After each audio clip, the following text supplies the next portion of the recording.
છેતરપિંડીથી America જનાર deport થયો. કૃપાલ દેસાઈ અમદાવાદના એક સામાન્ય પરિવારનો છોકરો. બાળપણથી જ તેની આંખોમાં એક જ સપનું હતું, અમેરિકા. મોટા મકાનો, ચમકતી લાઈફ, ડોલરમાં કમાણી. સોસાયટીમાં ગર્વથી બોલાતો એક જ શબ્દ, મારો દીકરો અમેરિકામાં છે. કૃપાલ જ્યારે સ્કૂલમાં હતો ત્યારે પણ તે પોતાના મિત્રો સાથે વારંવાર આ વાત કરતો. એક દિવસ હું પણ અમેરિકા જઈશ. તેના માટે આ સપનું નહોતું, આ તેની ઓળખ બની ગઈ હતી. કૃપાલનો પરિવાર સાધારણ હતો. પિતા નાની દુકાન ચલાવતા, માતા ઘર સંભાળતી. પૈસા બહુ ન હતા, પણ આશા બહુ હતી. પિતાને લાગતું કે દીકરો ભણશે, સારી નોકરી કરશે, ઘરનો હાલ બદલશે. કૃપાલ પણ શરૂઆતમાં ભણવામાં સારો હતો, પરંતુ જેમ જેમ તે મોટો થતો ગયો તેમ તેમ તેની અંદર અમેરિકાનો ક્રેઝ વધતો ગયો. ભણતર કરતાં વધુ ધ્યાન તે વિદેશ જવાની માહિતી મેળવવામાં આપતો. YouTube videos, Instagram reels, life in US, Gujarati in America, આ બધું તે કલાકો સુધી જોતો. કોલેજમાં પહોંચતા તેની દુનિયા વધુ બદલાઈ ગઈ. તેના બે નજીકના મિત્રો સ્ટુડન્ટ વિઝા પર કેનેડા અને અમેરિકા ગયા. સોસાયટીમાં તેમની ચર્ચા થવા લાગી. લોકો કહેવા લાગ્યા, અરે એનો દીકરો તો અમેરિકામાં સેટ થઈ ગયો. આ વાતો કૃપાલના દિલમાં આગ લગાડતી. તેને લાગતું કે જો હું અહીં રહી ગયો તો લોકો મને નિષ્ફળ ગણશે. તે પોતાની જાતને સમજાવતો, મારે કંઈ પણ થઈ અમેરિકા જવું જ છે. કૃપાલે સ્ટુડન્ટ વિઝા માટે તૈયારી શરૂ કરી. IELTS આપી, સ્કોર સરેરાશ આવ્યો. એપ્લિકેશન કરી, પૈસા ઉધાર લઈને કોલેજ ફીનું એડવાન્સ ભર્યું. પરિવારે ઘણો ત્યાગ કર્યો. માતાએ પોતાના દાગીના ગીરવે મૂકી દીધા. પિતાએ લોન લીધી. બધાને વિશ્વાસ હતો કે આ વખતે વિઝા આવી જશે. પરંતુ ઇન્ટરવ્યૂના દિવસે જે થયું તે કૃપાલ માટે મોટો ઝટકો હતો. ઓફિસરે થોડા પ્રશ્નો પૂછ્યા. કૃપાલ થોડો ગભરાઈ ગયો. અંતે એક શબ્દ બોલાયો, રિજેક્ટેડ. આ શબ્દ કૃપાલના કાનમાં ગૂંજતો રહ્યો. તે બહાર આવ્યો ત્યારે તેની આંખોમાં પાણી હતું, પરંતુ તે રડ્યો નહીં. તેને ગુસ્સો આવ્યો, પોતાની ઉપર, સિસ્ટમ ઉપર, ભાગ્ય ઉપર. ઘરે આવીને તેણે કંઈ કહ્યું નહીં, ફક્ત એટલું બોલ્યું, થોડું ગડબડ થઈ ગઈ. પરંતુ અંદરથી તે તૂટી ગયો હતો. થોડા મહિનાઓ પછી તેણે ફરી પ્રયાસ કર્યો. ફરીથી ડોક્યુમેન્ટ્સ તૈયાર કર્યા. ફરીથી પૈસા ખર્ચ્યા. ફરી ઇન્ટરવ્યૂ આપ્યો અને ફરી એ જ જવાબ, રિજેક્ટેડ. હવે કૃપાલ માટે આ ફક્ત નિષ્ફળતા નહોતી, આ તેની આત્મસન્માન પર ઘા હતો. સોસાયટીમાં લોકો પૂછવા લાગ્યા, શું થયું વિઝાનું? તે હસીને જવાબ આપતો, થોડું પ્રોસેસમાં છે. પરંતુ અંદરથી તે તણાવમાં જીવી રહ્યો હતો. એક દિવસ કૃપાલ પોતાના મિત્ર સાથે કાફેમાં બેઠો હતો. તે સૂપ હતો. મિત્રએ પૂછ્યું, હવે શું પ્લાન છે? કૃપાલે ધીમેથી કહ્યું, કોઈ રસ્તો જ નથી. ત્યારે મિત્રએ એક વાત કહી, એક એજન્ટ છે, ગેરંટી કામ કરે છે. કૃપાલે પ્રથમ તો ધ્યાન ન આપ્યું, પરંતુ જ્યારે મિત્રએ કહ્યું કે ઘણા લોકો આ રીતે જઈ રહ્યા છે, ત્યારે કૃપાલના મનમાં એક બીજ વવાયું. થોડા દિવસ પછી કૃપાલ એજન્ટને મળવા ગયો. એક નાની ઓફિસ, દિવાલ પર અમેરિકાના ફોટા, સફળ લોકોની સ્ટોરીઝ. એજન્ટ ખૂબ વિશ્વાસપૂર્વક બોલતો હતો, વિઝા તો બધાને નથી મળતું, પણ રસ્તા ઘણા છે. કૃપાલે પૂછ્યું, કયો રસ્તો? એજન્ટ સ્મિત કરીને બોલ્યો, તમે ફક્ત પૈસા અને હિંમત લાવો, બાકીનું કામ મારું. એજન્ટે તેને વિવિધ વિકલ્પો બતાવ્યા, fake documents, fake marriage, Mexico border દ્વારા એન્ટ્રી. કૃપાલ પહેલા ગભરાઈ ગયો. તેને લાગ્યું કે આ ખોટું છે, જોખમી છે. પરંતુ એજન્ટે સમજાવ્યું, બધા લોકો આ રીતે સેટ થાય છે. એકવાર પહોંચી જશો પછી બધું સેટ થઈ છે. આ વાક્ય કૃપાલના મનમાં ગૂંજતું રહ્યું, પછી બધું સેટ થઈ છે. ઘરે આવીને કૃપાલ આખી રાત વિચારતો રહ્યો. એક તરફ ડર હતો, બીજી તરફ સપનું. તેણે પોતાના માતા પિતાને આ વિશે જણાવ્યું નહીં, કારણ કે તેને ખબર હતી કે તેઓ ના પાડી દેશે. પરંતુ અંદરથી તે પહેલેથી જ નિર્ણય લઈ ચૂક્યો હતો. તેને લાગતું હતું કે આજ છેલ્લો મોકો છે. થોડા દિવસ પછી તેણે એજન્ટને ફરી મળ્યું. એજન્ટે આખો પ્લાન સમજાવ્યો. ખર્ચ લગભગ 25 લાખ રૂપિયા. કૃપાલ માટે આ રકમ બહુ મોટી હતી, પરંતુ તેણે વિચાર્યું કે એકવાર અમેરિકા પહોંચી જઈશ તો બધું પાછું કમાઈ લઈશ. આ વિચારથી તેણે પોતાને સમજાવી લીધો. પૈસા એકઠા કરવા માટે પરિવાર ફરી એકવાર મુશ્કેલીમાં પડ્યો. પિતાએ વધુ લોન લીધી. માતાએ ફરી દાગીના વેચ્યા. આ વખતે કૃપલે તેમને સાચું કારણ નહોતું જણાવ્યું. તેણે ફક્ત એટલું કહ્યું કે આ સહેલો મોકો છે. માતા પિતાએ વિશ્વાસ કર્યો. તેઓએ પૂછ્યું નહીં કે રસ્તો કયો છે. તેઓએ ફક્ત પોતાના દીકરાના સપનામાં વિશ્વાસ મૂક્યો. કૃપલ હવે એક એવા રસ્તે ચાલી રહ્યો હતો જ્યાંથી પાછું ફરવું સરળ નહોતું. એજન્ટ સતત તેને ગાઈડ કરતો. આ ડોક્યુમેન્ટ્સ તૈયાર છે. તમે ફક્ત જે કહું તે જ કરવું. કૃપલ ધીમે ધીમે આ બધામાં ફસાતો ગયો. તેને હવે ખોટું અને સાચું વચ્ચેનો ભેદ સમજાતો નહોતો. તેને ફક્ત એક જ વસ્તુ દેખાતી હતી, અમેરિકા. પ્રસ્થાનનો દિવસ નજીક આવ્યો. કૃપલના દિલમાં એક અજીબ મિશ્રણ હતું, ઉત્સાહ અને ડર. માતાએ તેના માટે પ્રાર્થના કરી. પિતાએ તેને ગળે લગાડ્યું. તેઓએ કહ્યું, સાચા રસ્તે જજો. આ શબ્દો કૃપલના દિલમાં વાગ્યા. પરંતુ હવે બહુ મોડું થઈ ગયું હતું. એરપોર્ટ તરફ જતા સમયે કૃપલ બારણામાંથી બહાર જોઈ રહ્યો હતો. અમદાવાદની ગલીઓ, પોતાનું ઘર, પોતાની દુનિયા, આ બધું પાછળ છૂટી રહ્યું હતું. તેને લાગ્યું કે તે એક નવા જીવન તરફ જઈ રહ્યો છે. પરંતુ તેને ખબર નહોતી કે આ રસ્તો તેને ક્યાં લઈ જશે. એજન્ટનો આખો પ્લાન શરૂ થઈ ગયો હતો. દરેક પગલું જોખમી હતું.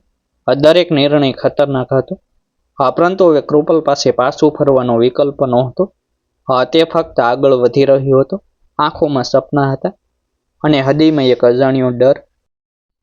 આ એક ખોટો નિર્ણય હતો. એક એવો નિર્ણય જે તેની આખી જિંદગી બદલી નાખવાનો હતો. પરંતુ આ વાત કૃપલને હજુ ખબર નહોતી. કૃપલ દેસાઈની સફર હવે સાચા અર્થમાં શરૂ થઈ હતી. આ કોઈ સામાન્ય મુસાફરી નહોતી. આ એક જુગાર હતો, જીવ અને ભવિષ્ય બંનેનો. એજન્ટે જે પ્લાન બનાવ્યો હતો તે મુજબ કૃપલ સીધો અમેરિકા જઈ શકતો નહોતો. પહેલા તેને એક બીજા દેશ મારફતે મેક્સિકો પહોંચાડવાનો હતો. ત્યાંથી ગેરકાયદેસર રીતે બોર્ડર ક્રોસ કરાવીને અમેરિકા પ્રવેશ કરાવવાનો પ્લાન હતો. દરેક સ્ટેપમાં જોખમ હતું. દરેક સ્ટેપમાં પકડાઈ જવાની શક્યતા હતી. છતાં કૃપલ હવે પાછો ફરવા તૈયાર નહોતો. પ્રથમ ફ્લાઇટમાં કૃપલ ભારતમાંથી બહાર ગયો. તેની સાથે એજન્ટે આપેલા નકલી ડોક્યુમેન્ટ્સ હતા.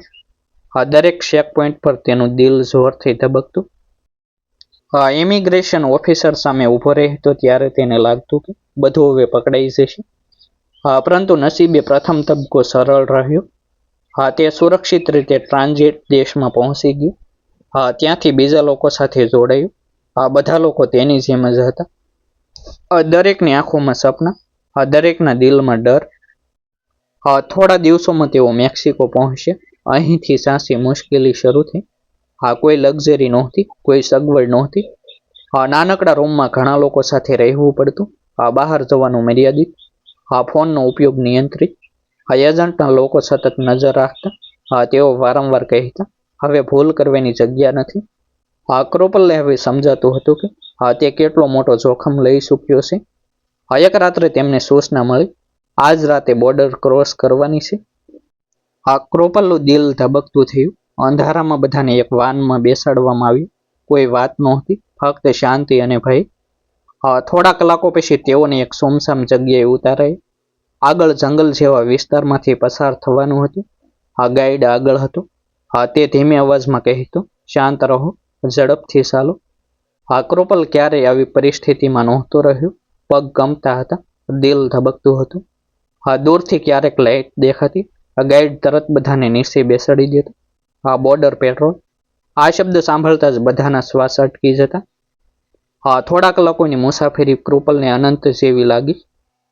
અંતે એક ક્ષણ આવી જ્યારે ગાઈડે કહ્યું, congratulation, you are in USA. આ શબ્દ સાંભળતા કૃપલની આંખોમાં ખુશી આવી. તેણે વિચાર્યું કે હવે બધું સારું થઈ જશે. પરંતુ આ તો શરૂઆત હતી. સાચી મુશ્કેલીઓ હવે શરૂ થવાની હતી. અમેરિકા પહોંચ્યા પછી કૃપલને એક શહેરમાં લઈ જવામાં આવ્યું. ત્યાં એજન્ટના સંપર્કવાળા લોકો હતા. તેમણે તેને એક નકલી ઓળખ આપી, નવું નામ, નવું સરનામું, નકલી સોશિયલ સિક્યુરિટી નંબર. કૃપલ હવે કાયદેસર વ્યક્તિ નહોતો. તે સોંપાઈની જીવતો માણસ હતો. જીવનની હકીકત બહુ જ કઠિન હતી. દિવસભર કામ, રાત્રે થાક, ગેસ સ્ટેશન, ક્યારેક રેસ્ટોરન્ટ, પગાર ઓછો, કલાકો લાંબા. માલિકો જાણતા હતા કે તે ગેરકાયદેસર છે, એટલે તેઓ વધુ કામ લેવડાવતા, ઓછા પૈસા આપતા. ક્રોપલે વિરોધ કરવાની હિંમત નહોતી, કારણ કે તે જાણતો હતો જો અવાજ ઉઠાવશે તો તેની ઓળખ બહાર આવી જશે. દરરોજ એક ડર સાથે જીવવું, દરવાજા પર કોઈ ટકોર થાય તો દિલ ધબકવું, રસ્તા પર પોલીસ દેખાય તો નજર નીચે કરવી, કોઈ અજાણ્યા માણસ સાથે વાત કરતા પણ શંકા થવી. આ જીવન તે નહોતું જે તેણે સપનામાં જોયું હતું. તે ઘણીવાર રાત્રે વિચારતો, શું મેં ખોટો નિર્ણય લીધો? પરંતુ પછી પોતાને સમજાવતો, થોડા સમયમાં બધું સેટ થઈ જશે. સમય પસાર થતો ગયો. કૃપલ થોડો સેટ થવા લાગ્યો. તેણે થોડા પૈસા બચાવ્યા, ઘરે મોકલવા લાગ્યો. પરિવાર ખુશ હતો. તેમને લાગતું કે દીકરો હવે અમેરિકામાં સેટ થઈ ગયો છે. તેઓ સોસાયટીમાં ગર્વથી કહેતા. પરંતુ કૃપલને ખબર હતી કે આ બધું ખોટી પાયાની ઉપર ઊભું છે. એક દિવસ કામ પર એક નવી વ્યક્તિ આવી. તે પણ ભારતમાંથી હતો. બંને વચ્ચે મિત્રતા થઈ. પરંતુ આ મિત્રતા કૃપલ માટે ખતરનાક સાબિત થવાની હતી. તે વ્યક્તિએ ઘણીવાર કૃપલને પૂછ્યું, તમે અહીં કેવી રીતે આવ્યા? કૃપલ ટાળતો રહ્યો. પરંતુ એક દિવસ તેણે થોડી વાત કહી દીધી. તેને લાગ્યું કે આ વ્યક્તિ વિશ્વાસપાત્ર છે. આ એક મોટી ભૂલ હતી. થોડા અઠવાડિયામાં પરિસ્થિતિ બદલાઈ ગઈ. એક સવારે જ્યારે કૃપલ કામ પર હતો, ત્યારે અચાનક બે લોકો અંદર આવ્યા. તેઓ સામાન્ય ગ્રાહક જેવા લાગતા હતા. પરંતુ થોડા સમય પછી તેમણે પોતાની ઓળખ બતાવી. Immigration officers. કૃપલનું દિલ ધબકતું બંધ થઈ ગયું. તેમણે સીધો પ્રશ્ન પૂછ્યો, યોર ડોક્યુમેન્ટ્સ? કૃપલના હાથ કંપવા લાગ્યા. તેને સમજાઈ ગયું કે હવે કંઈ છુપાવવાનું નથી. ઓફિસર્સે તેના બધા ડોક્યુમેન્ટ્સ ચેક કર્યા. થોડા મિનિટોમાં જ તેમને ગડબડ સમજાઈ ગઈ. This is fake. આ શબ્દ સાંભળતા કૃપલના પગ નીચેની જમીન ખસી ગઈ. આસપાસના લોકો જોઈ રહ્યા હતા. કોઈ મદદ કરવા આવ્યું નહીં, કોઈ બોલ્યું નહીં. ઓફિસર્સે તરત જ તેને પકડી લીધો, હાથકડી પહેરાવી. કૃપલ બોલવાનો પ્રયાસ કરતો રહ્યો, પ્લીઝ લિસન. પરંતુ કોઈ સાંભળવા તૈયાર નહોતું. બહાર પોલીસની ગાડી ઊભી હતી. તેને તેમાં બેસાડવામાં આવ્યું. રસ્તા પર લોકો જોઈ રહ્યા હતા. કૃપલનું માથું નીચે ઝૂકી ગયું. ગાડી આગળ વધી રહી હતી. કૃપલની આંખોમાં પાણી આવી ગયું. તેને યાદ આવ્યું, માતાનો ચહેરો, પિતાની આશા, પોતાના સપના. આ બધું એક પળમાં તૂટી ગયું. તેને સમજાયું કે આ અંત છે. પરંતુ હકીકતમાં આ તો શરૂઆત હતી, સૌથી ખરાબ અધ્યાયની. તેને એક ડિટેન્શન સેન્ટરમાં લઈ જવામાં આવ્યું. અંદરનું વાતાવરણ ઠંડુ અને કઠોર હતું. દરવાજા બંધ, સુરક્ષા કડક. અંદર ઘણા લોકો હતા, બધા અલગ દેશોના. બધા એક જ કારણથી ગેરકાયદેસર પ્રવેશ. કૃપલ હવે એક કેદી હતો. તે રાત્રે કૃપલને ઊંઘ આવી નહીં. તે પથારી પર પડ્યો રહ્યો. છત તરફ જોતો રહ્યો. તેના મનમાં એક જ પ્રશ્ન હતો, હવે શું? તેને કોઈ જવાબ નહોતો મળતો. ફક્ત એક સત્ય સામે ઊભું હતું. તે ફસાઈ ગયો હતો. કૃપલ દેસાઈ હવે એક સંપૂર્ણ અલગ દુનિયામાં હતો.